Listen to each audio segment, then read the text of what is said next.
ಪ್ರಧಾನಿ ನರೇಂದ್ರ ಮೋದಿ ಬಿಹಾರದ ಮುಖ್ಯಮಂತ್ರಿ ಮಹಿಳಾ ರೋಜ್ಗಾರ್ ಯೋಜನೆಗೆ ವಿಡಿಯೋ ಕಾನ್ಫರೆನ್ಸ್ ಮೂಲಕ ಇಂದು ಚಾಲನೆ ನೀಡಿದರು.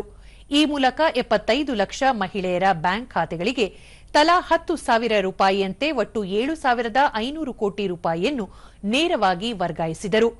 ಬಿಹಾರ ಮುಖ್ಯಮಂತ್ರಿ ನಿತೀಶ್ ಕುಮಾರ್ ಸೇರಿದಂತೆ ಮತ್ತಿತರರು ಉಪಸ್ಥಿತರಿದ್ದರು.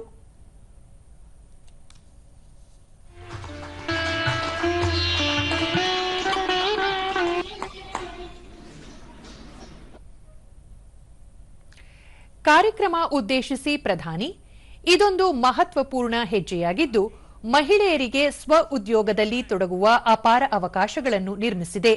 11 ವರ್ಷದ ಹಿಂದೆ ಜನ್ಧನ್ ಯೋಜನೆಯ ಸಂಕಲ್ಪ ಕೈಗೊಂಡು ಮಹಿಳೆಯರ ಬ್ಯಾಂಕ್ ಖಾತೆಗಳನ್ನು ತೆರೆಯದೇ ಹೋಗಿದ್ದರೆ ಇಂದು ದೊಡ್ಡ ಪ್ರಮಾಣದ ಮೊತ್ತವನ್ನು ನೇರವಾಗಿ ತಲುಪಿಸಲು ಸಾಧ್ಯವಾಗುತ್ತಿರಲಿಲ್ಲ ಎಂದು ಹೇಳಿದರು.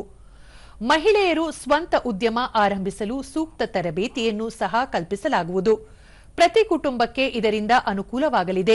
ಕೇಂದ್ರ ಸರ್ಕಾರ ದೇಶದ 3 ಕೋಟಿ ಮಹಿಳೆಯರನ್ನು ಲಕ್ಷಾಧಿಪತಿ ಮಹಿಳೆಯರನ್ನಾಗಿ ರೂಪಿಸುವ ಗುರಿ ಹೊಂದಿದ್ದು, ಈಗಾಗಲೇ 2 ಕೋಟಿ ಗುರಿ ತಲುಪಲಾಗಿದೆ.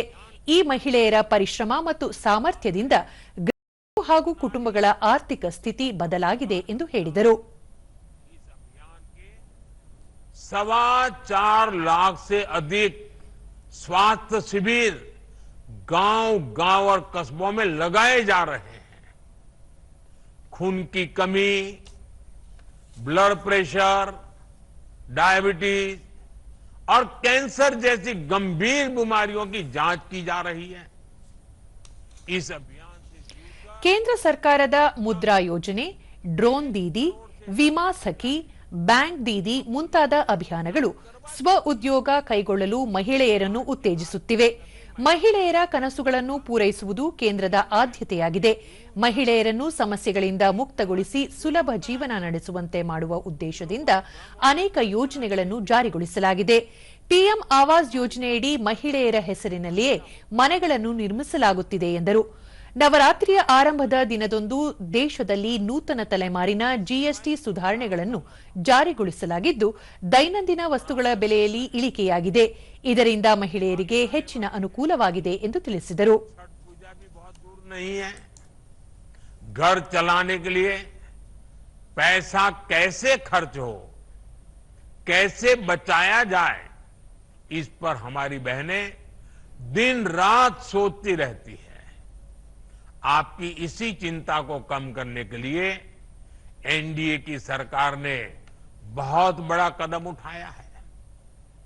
22 सितंबर से नवरात्रि के पहले दिन से ही पूरे देश में जीएसटी की दरें घटा दी गई हैं. रोज इस्तेमाल की जाने वाली चीजें जैसे दंत मंजन, साबुन, शैम्पू, घी और खाने पीने की चीजें, ये सारे सामान पहले से सस्ते मिलेंगे.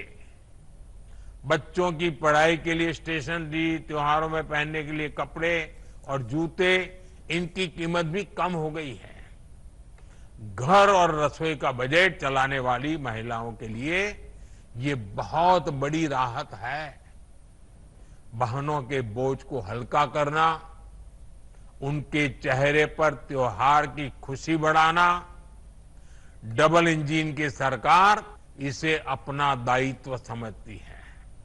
साथियों, बिहार की महिलाओं को जब भी अवसर मिला है, उन्होंने अपनी हिम्मत और संकल्प से बड़े बड़े बदलाव किए हैं. आपने साबित किया है कि जब महिला आगे बढ़ती है तो पूरा समाज आगे बढ़ता है.